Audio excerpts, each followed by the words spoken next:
नहीं, उसमें कोई दिक्कत नहीं है। मैंने आपको हवाला दे दिया कि आई कैन गो।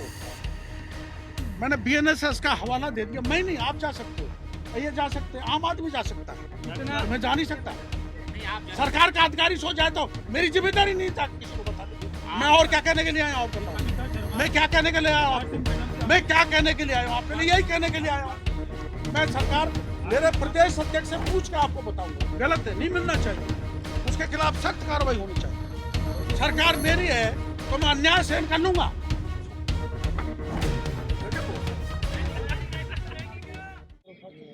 कोई भी पुलिस अधिकारी किसी भी व्यक्ति को अपनी मर्जी से बिना लिखित में सूचना दिए हुए अपनी हिरासत में नहीं ले सकेंगे। BNSS के बारे में प्रधानमंत्री जी ने एक सभा में बोला है। किसी भी व्यक्ति को अपनी मर्जी से हिरासत में नहीं ले सके। किसी भी व्यक्ति को अपनी मर्जी से हिरासत में नहीं ले सकेगी।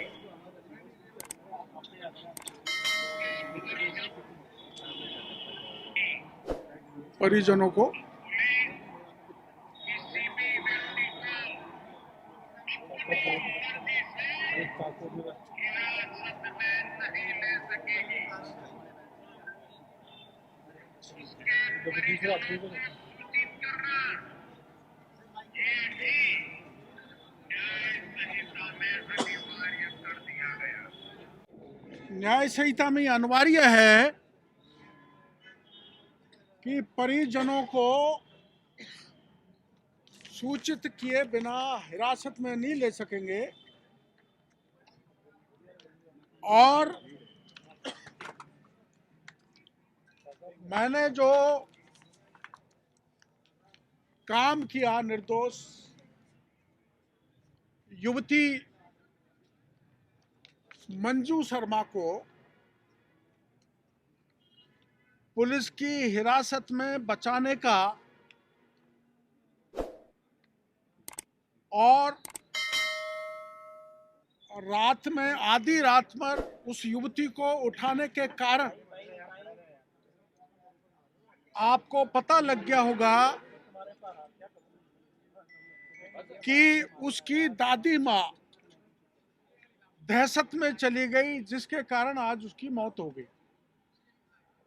और उस मामले को लेकर मेरे खिलाफ ये प्रकरण दर्ज किया गया है महेश नगर थाने में। राजनीतिक मुद्दों को लेकर, जनता जनार्दन के हित के मुद्दों को लेकर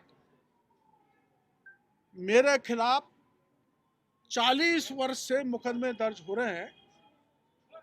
उस श्रृंखला में ये मामला और जुड़ गया, और महज इसलिए कि एक युवती मंजू शर्मा और एक महिला अनीता गुजर, जिनको रात में कविता शर्मा उठाने गई थी, उनकी सूचना मुझे मिली। मैंने पुलिस कमिश्नर जयपुर को निवेदन किया, DCP को कहा, क्योंकि वो महिला है, तेजस्विनी गौतम, कि ये कार्रवाई रात को मत करो, इनके खिलाफ कोई प्रकरण नहीं है। लेकिन वो रुकी नहीं, तो मेरे को मौके पर जाना पड़ा। उसके लिए मैं माफ़ी चाहता हूँ कि मेरे को मौके पे नहीं जाना चाहिए। लेकिन ये जो BNSS है, इस BNSS में भारतीय नागरिक सुरक्षा संहिता की धारा 40 में लिखा है, 40(1) कि कोई भी प्राइवेट व्यक्ति किसी ऐसे व्यक्ति को जो उसकी उपस्थिति में नॉन बेलेबल कॉग्निजेबल ऑफेंस हो रहा है तो उसे रोक सकता है, उसे बचा सकता है, उसकी मदद कर सकता है। इस प्रावधान के कारण मैंने उस मंजू शर्मा और अनिता गुर्जर की मदद की। अब ये हमारी जो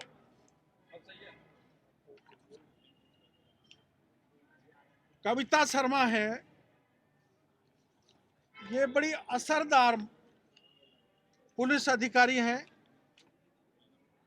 और कितनी असरदार हैं इसका खुलासा मैं बाद में करूंगा कि इसकी बाल बाका न तो पिछले राज में हुआ और अब भी उसके खिलाफ कोई कार्रवाई नहीं हुई।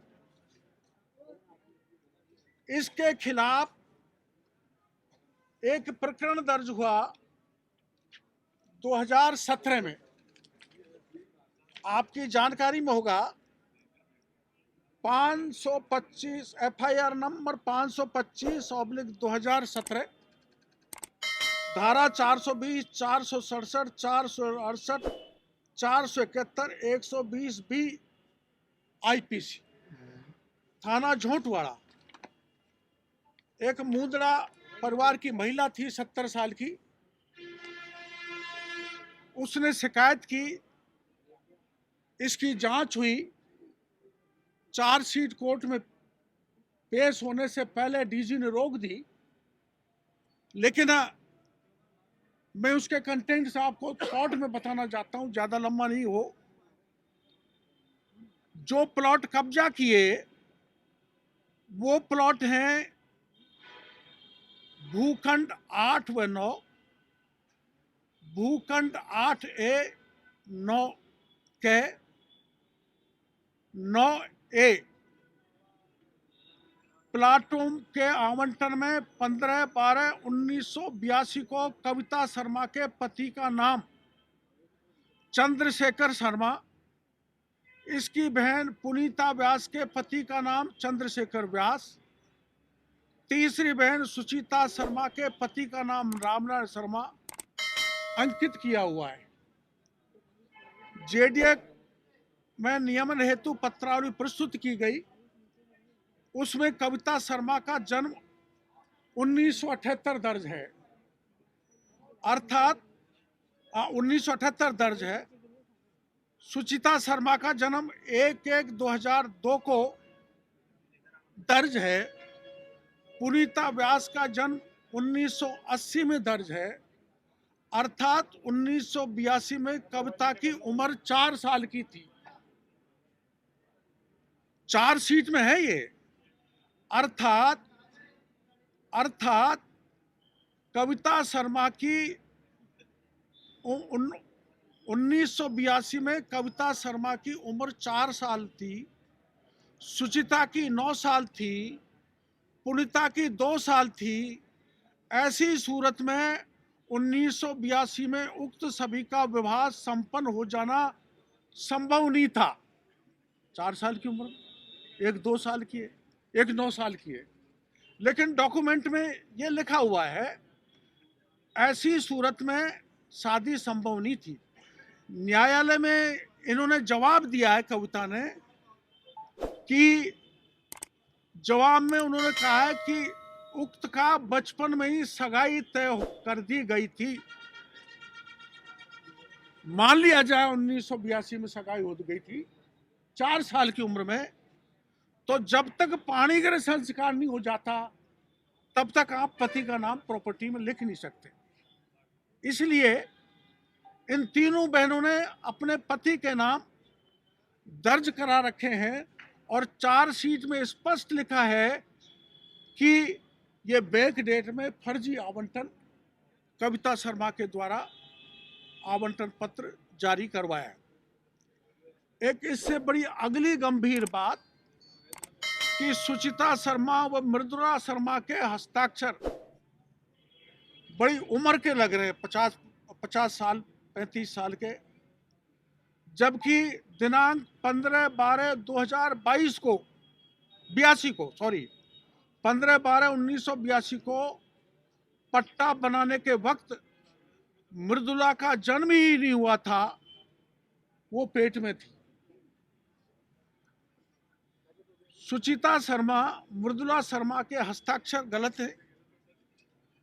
15/12/1982 को मृदुला शर्मा जन्म नहीं हुआ, सुचिता की उम्र महज 9 साल की थी, फिर भी हस्ताक्षर कर रखे हैं। इसलिए ये वयस्क के हस्ताक्षर है, बैक डेट में किए हुए हस्ताक्षर। एक, बार बार कविता शर्मा से मूल डॉक्यूमेंट मांगे गए, लेकिन उसने आज तक मूल डॉक्यूमेंट जांच अधिकारी को नहीं दिए गए। तीसरा, कविता शर्मा द्वारा सर्वप्रथम वर्ष 2011 में काफी समय के बाद जेडीए नियमन हेतु कागज प्रस्तुत किए, जिसको जेडीए ने खारिज कर दिया। मतलब वो कागज गलत थे। इससे स्पष्ट होता है कि इसने खुद ने बैक डेट में फर्जी पट्टे बनाए। एक अत्यंत महत्वपूर्ण बात कि चार्जशीट में लिखा है अनुसंधान अधिकारी ने कि श्री जुगल किशोर शर्मा के विरुद्ध ये धारा 420 और कविता शर्मा के विरुद्ध धारा 447, 120 भी सपठित धारा 420, 467, 468, 471 आईपीसी के तहत अपराध प्रमाणित है। नॉन अवेलेबल ऑफेंस, गिरफ्तार होनी चाहिए। पर पिछली सरकार में कोई फर्क नहीं पड़ता। पिछली सरकार में इन्होंने अपना नाम वापस करवा लिया, नाम लिखवा लिया कविता शर्मा ने, और जो बाकी के लोग मर गए उनका चालान कर दिया था, गलती से रुक गया। यह अत्यंत गंभीर चिंता का विषय है कि थाना अधिकारी कविता शर्मा, जो महेश नगर पुलिस थाने में पदस्थ है, के खिलाफ एफआईआर संख्या 525/2017 पुलिस थाना झोटवाड़ा में दर्ज की गई थी। इस मामले की जांच सीआईडी सीबी द्वारा की गई, जिसमें कविता शर्मा को जुर्म प्रमाणित माना गया। हालांकि ये स्पष्ट है कि उक्त प्रकरण को सीआईडी सीबी के अधिकारियों द्वारा दबाव में बंद कर दिया, जबकि जांच के नतीजे को बदलने के लिए एक बार कोई मुलजिम बन जाता है। 9/7/2020 को कविता के खिलाफ मुकदमा दर्ज हुआ और पिछले राज्य में, मेरे को तारीख अभी तक मिल नहीं पाई, ये मुकदमा दफ्तर दाखिल कर दिया। तो पुलिस जो है ऐसे किसी का नाम नहीं निकाल सकती। मैं अगर किसी मुकदमे में हूं ना, तो मेरा भी नाम नहीं निकाल सकती। जांच के बाद अगर प्रमाणित हो जाए। इसमें सुप्रीम कोर्ट का एक फैसला है, पत्रकार बंधु और ढंग से सुनना। उसमें कहा गया कि जिसमें अनुसंधान कर लिया गया वह रीइन्वेस्टिगेशन या फ्रेश इन्वेस्टिगेशन की श्रेणी में आता है। उसका रीइन्वेस्टिगेशन या फ्रेश इन्वेस्टिगेशन एक न्यायिक दृष्टांत है विनय त्यागी बनाम इरशाद अली के सुप्रीम कोर्ट के फैसले के विरुद्ध है। उसमें कहा गया है कि इस आदेश के अनुसार आगामी अनुसंधान में पिछले अनुसंधान को हटाया नहीं जा सकता। वह तभी हट सकता है जब हाई कोर्ट या सुप्रीम कोर्ट से परमिशन ली जाए। लेकिन दूसरे अनुसंधान अधिकारी जिसने नाम हटाया, हाई कोर्ट या सुप्रीम कोर्ट की परमिशन नहीं ली। ये सुप्रीम कोर्ट का फैसला है, मैं आपको दे दूंगा। फिर इसमें यह कहा है कि उक्त न्यायिक दृष्टांत में स्पष्ट कहा गया है कि किसी भी मामले में पुनः अनुसंधान सिर्फ उच्च न्यायालय या उच्चतम न्यायालय के आदेश के पश्चात ही किया जा सकता है। इंग्लिश में आदेश है neither the investigating agency nor the magistrate has any power to order or conduct fresh investigation. फिर दूसरा है, इसमें the magistrate has no power to direct reinvestigation or fresh investigation in the case initiated on the basis of the police report. जो police में initially जो reporting हो गया. तीसरा है the power to order or direct reinvestigation or de novo investigation falls in the domain of higher court, that to exceptional cases. तो ये अनुसंधान अधिकारी के खिलाफ इसमें जिसने इसका नाम निकाला है उसके खिलाफ मुकदमा दर्ज होने का मामला बनता है. यह है कि इस प्रकार अनुसंधान अधिकारी द्वारा उच्च न्यायालय या उच्चतम न्यायालय से पुनः अनुसंधान हेतु किसी प्रकार की कोई स्वीकृति प्राप्त नहीं की, जो कि माननीय उच्चतम न्यायालय के न्यायिक दृष्टांत की अवमानना है.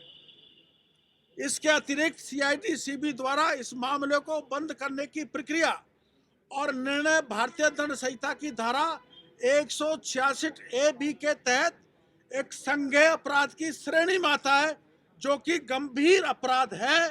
धारा 160A ये कहता है कि 160A लोक सेवक जो विधि को अधीन निर्देश की अवज्ञा करता है, जो कोई लोक सेवक होते हुए किसी ऐसे रीति को जिससे वो ऐसा अन्वेषण करेगा नियम विरुद्ध करने वाली विधि के किसी अन्य निर्देश की किसी व्यक्ति पर प्रतिकूल प्रभाव डालने के लिए जानते हुए अवज्ञा करता है, तो उसे 6 माह का कठोर कारावास है उस आईओ को जिसने ये कविता शर्मा का नाम निकालने का कुत्सित प्रयास किया है. मामला बहुत लंबा है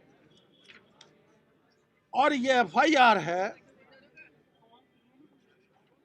जो मैंने बताई थी 525/2017 थाना झोंटवाड़ा. इसमें जो मुस्तकिस है झोंटवाड़ा की शकुंतला मूदड़ा, उसकी एफआईआर है.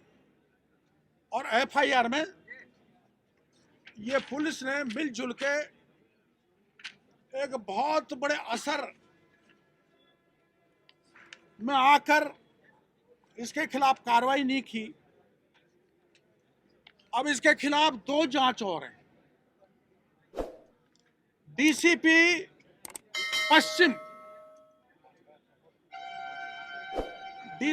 पश्चिम की दूसरी जांच, पहली जांच किधर है? डीसीपी पश्चिम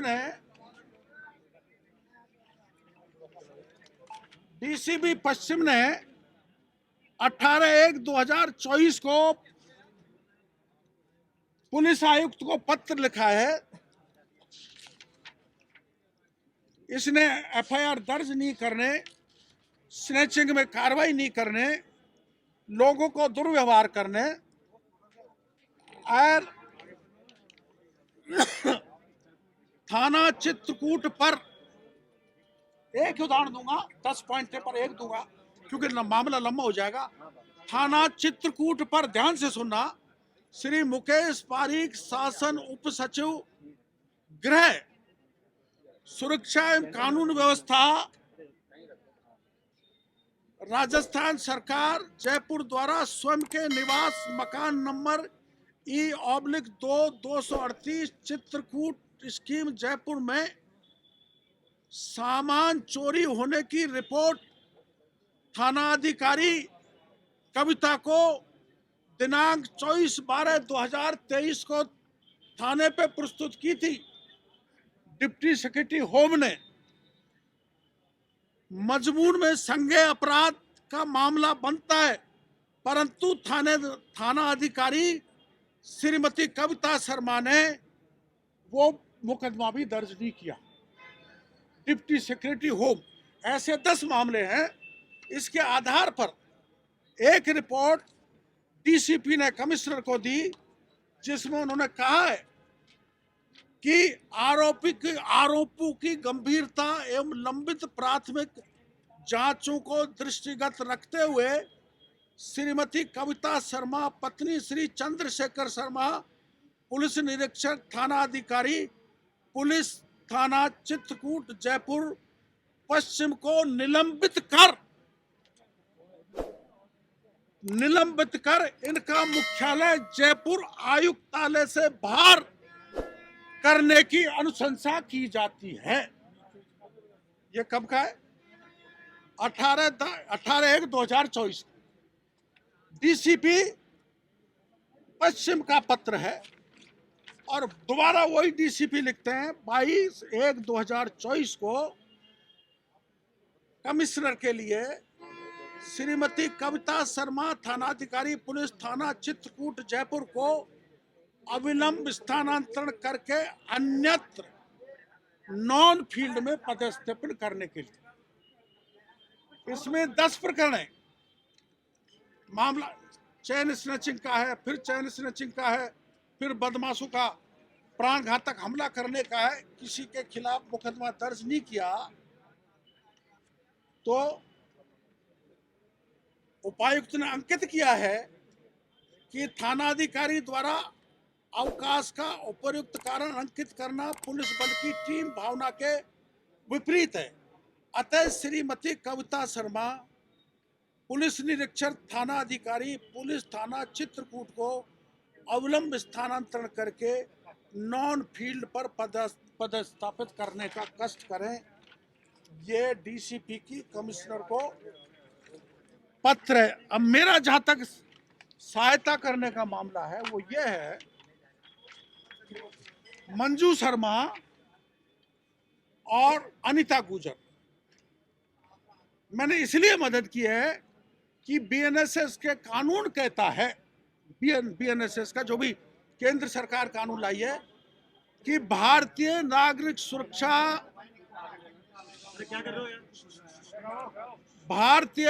सुरक्षा संहिता की धारा 179 के अनुसार किसी महिला से पूछताछ उसके निवास स्थान के अलावा अन्यत्र नहीं की जा सकती। और मंजू शर्मा को वहां से करीबन 20 किलोमीटर दूर अपहरण कर गाड़ी में ले जाकर यातनाएं दे रही थी, जो मैंने उनको जाके पकड़ा था। दूसरा, भारतीय नागरिक सुरक्षा संहिता की धारा 43(5) के तहत रात्रि के समय महिलाओं की गिरफ्तारी या हिरासत लेना पूरी तरह से प्रतिबंधित है। ये हमारा नया कानून जो देश के प्रधानमंत्री ने बनाया है, उसका वायलेशन ये कविता जी ने किया है। और किस कारण से बच रही है, ये किस कारण से बच रही है,